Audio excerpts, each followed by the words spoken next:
नहर कैसे काम करता है, ये अन्य नहरों से किस तरह से भिन्न है और इसे क्यों लॉक सिस्टम के आधार पर बनाया गया। पनामा कहाँ है? देखिए, दुनिया का सबसे व्यस्त, सबसे बिजी समुद्री मार्ग है तो उत्तरी अटलांटिक महासागर है। सबसे ज्यादा व्यापार इसी समुद्री मार्ग से होता है। और इसमें क्या था कि पहले अगर हमको अमेरिका के इस साइड से, यानी इस एरिया से, इस शहर से इस शहर भेजना था सामान, तो ऐसे घूम कर जाते थे लोग, तो काफी लंबा समय लगता था। इसलिए बीच का जगह देखा गया कि कहां से निकला जा सकता है, तो इस बीच में सबसे पतला जगह मिला पनामा। एक देश है पनामा, जिसे बीच से काट दिया गया पनामा को। पनामा को ही क्यों लिया गया, इसके कुछ रीजन थे, देखिए ध्यान से। पनामा यहाँ पर देखिए, इसमें हम जूम कर देते हैं केवल इस वाले एरिया को, ये वाला एरिया को हम जूम कर लेते हैं यहाँ पर, तो ये है गया आपका पनामा का एरिया। यहाँ पर ये छोटा सा देश है पनामा, और इसमें भी एक बड़ी फायदा ये था कि बीच में इससे 80 किलोमीटर लंबी लगभग एक झील था। यानी हमें बस थोड़ा सा इधर से काटना था, थोड़ा सा इधर से काटना था, बीच का काम वो झील कर देती। उस झील का नाम था गाटन झील। ये गाटन झील बीच में थी। यहाँ पे भी देखेंगे ये देश है पनामा, ये पूरा ये बड़ा सा देश है पनामा देश, यहाँ पर छोटा सा ही है बट यहाँ जूम किया गया। इसके बीच में आपको झील दिखेगा, ये गाटन झील। यहाँ पर इसी गाटन झील में इधर से हल्का सा रास्ता बनाया गया और थोड़ा सा इधर से बनाया गया। बीच का काम ये झील ही कर दिया। यहाँ से जहाजों को इस झील में, यहाँ से नहर में उतारते थे, फिर झील के रास्ते वो इधर से उतर जाती थी। बस इतना ही कर देने से यहाँ से यहाँ चक्कर न लगाना पड़ा। अब किसी को यहाँ से यहाँ डायरेक्ट चक्कर लगाने की अब जरूरत ही नहीं थी, सीधे आता था यहाँ से और यहाँ चला जाता था। आइडिया तो बड़ा सिंपल था, लेकिन एक समस्या ये थी, ये रहा समुंदर और ये है समुंदर, ये बीच की तो जमीन है ना, तो जमीन तो जेन्युइन ऊपर रहेगी, और इस जमीन पर एक गड्ढा है, गड़हा है, तो उस गड़हा की जो गहराई है उस समुद्र के बराबर तो रहेगी नहीं।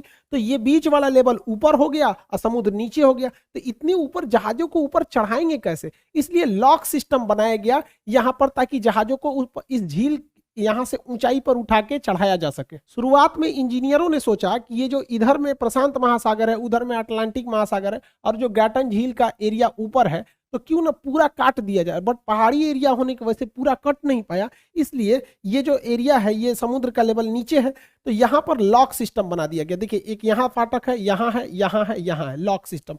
जहाजों को अब इसमें पूरी तरह से पानी भर दिया जाता है। जहाज जब इसमें आ जाती है तो दोनों ओर के दरवाजे बंद करके पाइप पंप से, जैसे इधर बहुत ज्यादा जलाशय है, यहाँ से पानी भरा जाता है, तो ये जहाजें ऊपर उठ जाती हैं।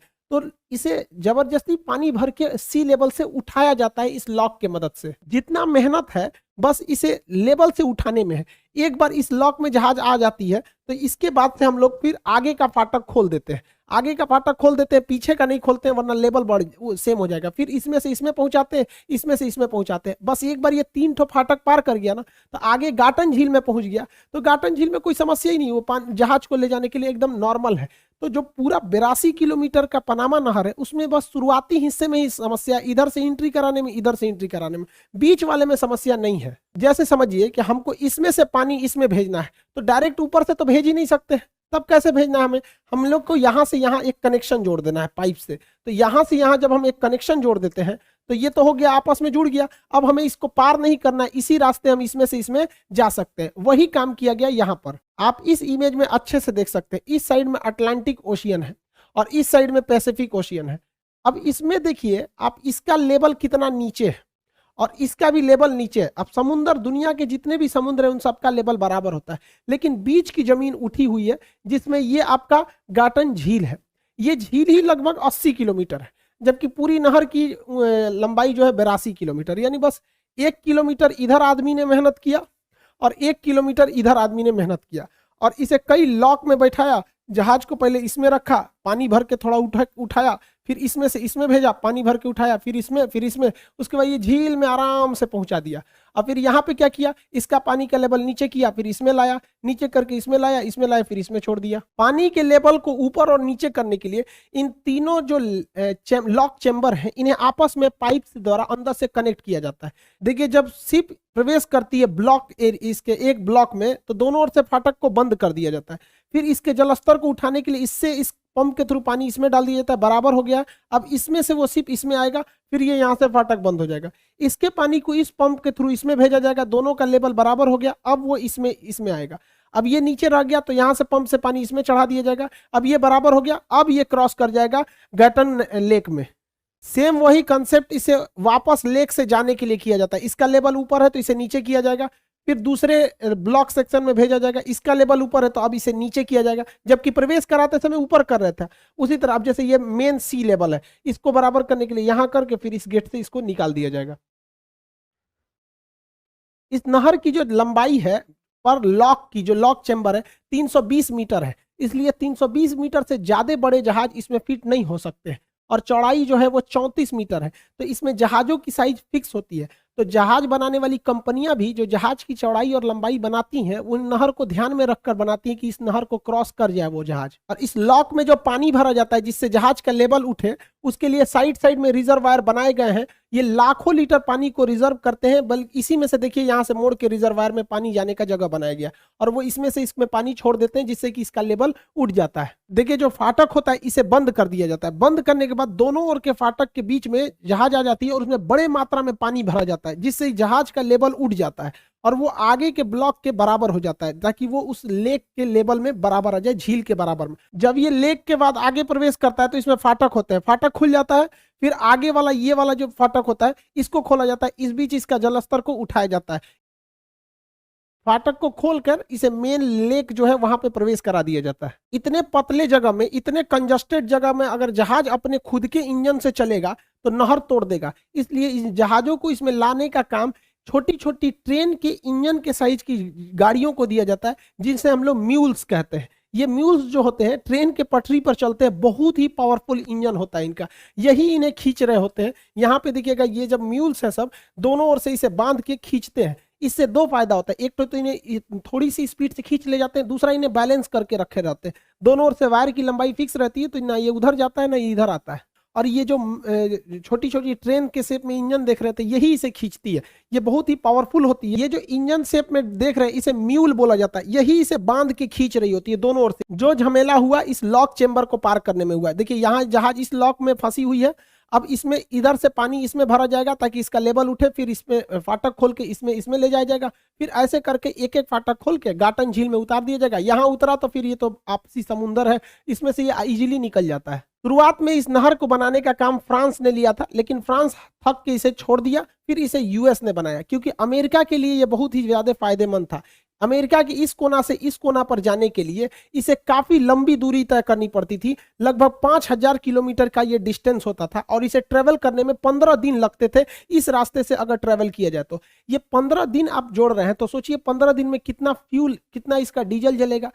15 दिन तक वहां के कर्मचारियों को खाना दीजिए, वहां पे जो है उसे उतने दिन एक्स्ट्रा की फ्यूल दीजिए, मतलब सैलरी दीजिए, हर चीज का एक्सपेंस बढ़ जाता है। दूसरा कि बहुत सी ऐसी चीजें होती हैं जिनका ट्रांसपोर्टेशन बहुत जल्दी करना होता है, 15 दिन में वो चीजें खराब हो जाती हैं। जैसे खाने वगैरह का आइटम रहेगा तो खराब हो जाएगा इतना दिन में, तो इसलिए आप देखेंगे तो ये बहुत ज्यादा डिस्टर्बिंग था अमेरिका के लिए। इसलिए अमेरिका ने ये शॉर्टकट रास्ता को बनवाने के लिए आगे आया। फ्रांस ने इससे जब अपना पल्ला झाड़ लिया तो ये ओल्ड हो गया रास्ता। अब ये क्या हो गया, यहां से ही अब ये जहाजें गुजरती हैं इस नहर को होकर। इस नहर को बनाने में लगभग 21,000 मजदूरों की जान गई थी, और 1914 में जाकर ये नहर पूरी तरह से कंप्लीट किया गया था। इस नहर से बहुत फायदा हुआ। अब वर्तमान समय में जब ये नहर बन गया है तो ये जो दूरी रह गई है ये केवल ये 82 किलोमीटर का नहर की दूरी बच गई है, और अब इसे केवल 10 घंटे में पार किया जा सकता है। तो आप ही सोचिए, जहां 15 दिन लगते थे वहां केवल 10 घंटे लगते हैं। अब आप ही बताइए, कोई देश अगर इतनी सुविधाएं दे रहा है, जहां 15 दिन लग रहा है वहां 10 घंटे, जहां 5,000 किलोमीटर का डिस्टेंस है वहां 82 किलोमीटर, तो वो देश कुछ ना कुछ तो चार्ज लेगा, ऐसे तो नहीं लेगा। तो अमेरिका पहले बनाया था, तो पनामा बाद में इसे राष्ट्रीयकृत घोषित कर दिया कि भैया तुम्हारा अब जाओ, इस पे मेरा कब्जा रहेगा। अब इसके पूरी अर्थव्यवस्था पनामा की इसी पर चलती है। इसके लिए वो टोल टैक्स लेता है, यानी फीस लेता है इस नहर से गुजरने के लिए। जो कंटेनर होते हैं, ये शिप, कंटेनर शिप, इस पे औसतन 5,000 कंटेनर लादे जाते हैं। इस शिप पर 5,000 ऐसे कंटेनर को लाद दिया जाता है, और पनामा नहर की जो अथॉरिटी है वो प्रत्येक कंटेनर $90 चार्ज करती है। तो $90 के हिसाब से प्रत्येक कंटेनर में, तो 90 से 5,000 में गुणा कीजिएगा तो डॉलर में पैसा निकलेगा, फिर उसमें 72 से गुणा कीजिएगा तो आपको रुपया में पैसा निकल जाएगा। तो लगभग 3 करोड़ रुपया प्रति शिप से ये ले लेती है। एक शिप गुजरेगा जिस पर 5,000 कंटेनर है, तो उस पर वो 3 करोड़ रुपया चार्ज करेगा। और अगर इस नहर से होकर कोई क्रूज शिप यात्री को लेके जा रहा है तो इस पर भी चार्ज करता है। तो इस पर वो प्रति यात्री $150 चार्ज करता है। $150 प्रति यात्री के हिसाब से अगर ये चार्ज करेगा तो किसी क्रूज शिप में आज के वक्त में लगभग 4000 लोग रहते हैं। तो 4000 में आप $150 के गुणा करेंगे, फिर उसमें 72 से गुणा करेंगे तो वो रुपया में आएगा। तो 4 करोड़ रुपया प्रति शिप लेगा। यानी अगर कंटेनर वाला जा रहा है तो 3 करोड़ ले रहा है, लगभग 3 करोड़ से ज्यादा ही लेता है, लगभग 3 करोड़ लेता है। और अगर ये वाली शिप जा रही है तो 4 करोड़ लेता है। यानी एवरेज जो है 3 और 4 का एवरेज निकालेंगे तो 3.5 करोड़ प्रति शिप से ये पनामा चार्ज कर देता है। अब जरा देखिए इतना बड़ा है ये, प्रतिदिन यहां से प्रतिदिन यहां पे 40 शिप गुजरते हैं सब, चाहे वो कंटेनर वाला हो या फिर वो क्रूज शिप हो। 40 शिप प्रतिदिन निकलते हैं। इस हिसाब से प्रतिदिन की जो कमाई हो जाती है इसकी 140 करोड़ रुपए प्रतिदिन हो जाता है। इसका एक दिन में 140 करोड़ रुपए हो जाते हैं। तो साल में 365 दिन होते हैं। 365 दिन का मतलब अगर हम 3.5 करोड़ प्रति शिप का एवरेज भी निकालते हैं तो 51,000 करोड़ रुपया केवल पनामा को इस नहर से ही हो जाता है कमाई। 51,000 करोड़ प्रति वर्ष इस नहर से हो जाता है। सबसे अच्छा नहरें खोलने लायक है। आपको अगर ये अमाउंट बहुत बड़ा लग रहा हो तो ठहरिए। अभी क्या है कि जो शिप बिल्डिंग कंपनी है वो अब बड़े साइज के कंटेनर को बना रही है जिसमें ज्यादा से ज्यादा कंटेनर को रखा जा सके। शिप का साइज इतना बड़ा हो गया है तो पनामा कह रहा है कि भैया ये तो हमारे पनामा नहर में तो फंस जाएगी, जाएगी ही नहीं। तो पनामा एगो और नया पनामा नहर बना रहा है, उसमें चौड़ा बना दिया उसको और लंबा कि इसमें से और बड़की बड़की शिप निकल जाएगी। तो पहले जो शिप की क्षमता 5000 कंटेनर ले जाने की थी, अब शिप में वो क्षमता बढ़ के 14000 हो गई है। यानी लगभग 3 गुना उसकी क्षमता बढ़ गई है। तो चार्ज भी अब पनामा नहर 3 गुना लेगा क्योंकि वो तो प्रति कंटेनर पर चार्ज करता है। तो पहले 5000 क्षमता थी तो वो सालाना उसकी कमाई, ईयरली उसकी कमाई थी 51,000 करोड़ रुपए। अब कंटेनर की क्षमता 3 गुनी हो गई है तो इसकी कमाई भी 3 गुनी हो जाएगी। 51,000 करोड़ में 3 का गुणा कर लीजिएगा, उतना करोड़ रुपया हो जाएगा। आप कीजिएगा भाई, आपका काम है। हम तो कर रहे थे तो भाई हमारा माथा चकराने लगा इतना पैसा देख के। इसमें कूद गया ससुरा चाइनामा। वो कहता है कि हम एगो नहर बनवा देते, इतना कमाई है, क्या गजब बात है। तो वो कहा कि हम काम करते हैं, एक काम करते हैं, इधर पनामा का पड़ोसी राज्य है, एकरा से कह देते कि हम तोरा बगल में खोद देंगे, आधा जहाज एन्ने से जाएगा आधा एन्ने का आएगा। 51 है यानी लगभग 50,000 करोड़ सालाना है ना, तो 25,000 तुम कमाना, 25,000 ई कमाएगा और तोरा कुल पैसा हम मार लेंगे। चाइना दिमाग लगाया, इसलिए चाइना ने क्या किया, चाइना की कंपनी जो थी एक, वो पनामा के बगल वाला राज्य देश, ये जैसे ये पनामा है, पनामा के बगल यहाँ है कोस्टारिका, बट कोस्टारिका में सोची कि नहर बना दे, बट कोस्टारिका पूरी तरह पहाड़ है, यहाँ सक्सेस नहीं हुआ। तो इसने चुना निकारागुआ को। निकारागुआ में भी सेम कंडीशन है, जिस तरह पनामा देश के बीच में नहर था, झील थी, उसी तरह निकारागुआ के बीच में भी क्या है, झील है। तो इसको कम खोदना पड़ेगा, तनी सा एन्ने से तनी सा एन्ने से। अब ये पनामा का प्रतिद्वंदी नहर बनाने के लिए रेडी हो गया चाइना। लेकिन देखिए गड़बड़ क्या हो गया, ऊपर वाला भी बहुत होशियार है। चाइना की जो कंपनी इस निकारागुआ नहर को बना रही थी वो कंपनी ही दिवालिया हो गई। तो ये प्लाने चौपट हो गया। एग्जाम में तो यूपीएससी सीडीएस में पूछा भी था कि कौन सा देश है जो पनामा का प्रतिद्वंदी नहर बना रहा है, तो चाइना हो जाएगा। चाइना नहीं होगा, निकारागुआ होगा। किसकी मदद से, तो चाइना की मदद से। आप सोच सकते हैं चाइना बनाएगा तो कहेगा कि भैया आधा हम कमाएंगे आधा तुम कमाना ना, और कितनी बड़ी रकम है आप सोच सकते हैं। दुनिया के 4 नहर है जो आपको एग्जाम में क्वेश्चन पूछे जाते हैं। पहला ये हो गया आपका पनामा नहर, जो एक और आपका अटलांटिक महासागर और दूसरी ओर आपका प्रशांत महासागर को जोड़ता है, दोनों को ये जोड़ देता है। दूसरा नहर होता है कील नहर, जो एक और बाल्टिक सागर और उत्तर सागर को जोड़ता है। ये दुनिया का सबसे बिजी नहर है, इससे सबसे ज्यादा जहाजों का आवागमन होता है।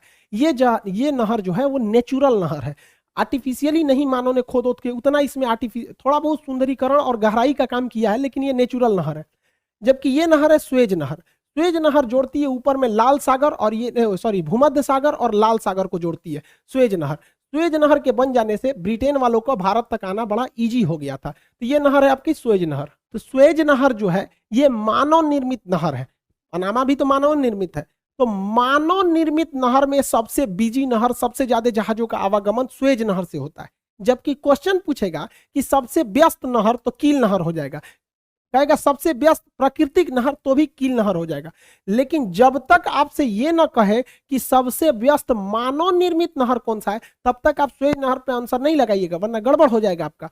उसके बाद अभी थाईलैंड बना रहा है क्रा नहर, तो थाईलैंड जब क्रा नहर बनाएगा तो भी कोई खास इफेक्ट नहीं पड़ेगा, सिंगापुर के थोड़ा सा इफेक्ट पड़ेगा कि जो जहाजें घूम के सिंगापुर से आती थी अब वो सिंगापुर के रास्ता छोड़ के ऊपर से क्रा नहर होकर चली आएंगी। तो अभी इस पे रोक लगा दिया गया। पर्यावरण वाले का कहना है कि यहाँ से थोड़ा सा पर्यावरण को नुकसान होगा।